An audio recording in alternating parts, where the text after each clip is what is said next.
দিনটা ছিল আফসার প্রথম জন্মদিনের, মানে আফসার যখন প্রথম 1 মাস পূর্ণ হলো।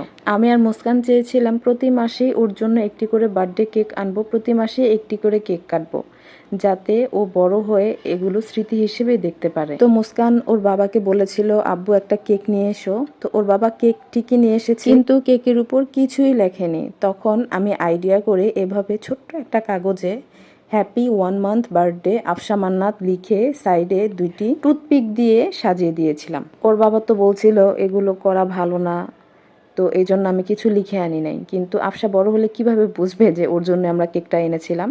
ওর বাবা বারবার বলছিল এটা আমি মুস্কানের জন্য আনছি, মুস্কানের খাওয়ার জন্য।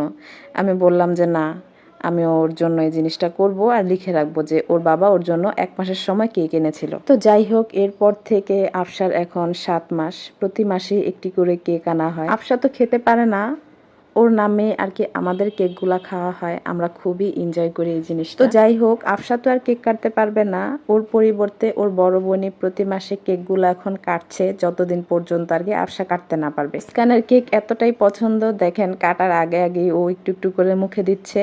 এরপর মুস্কান কেক কেটে আমাদের সবাইকে একটু একটু করে খাইয়ে দিয়েছে। এরপর থেকে প্রতি মাসে একটি করে কেক কাটা হয়।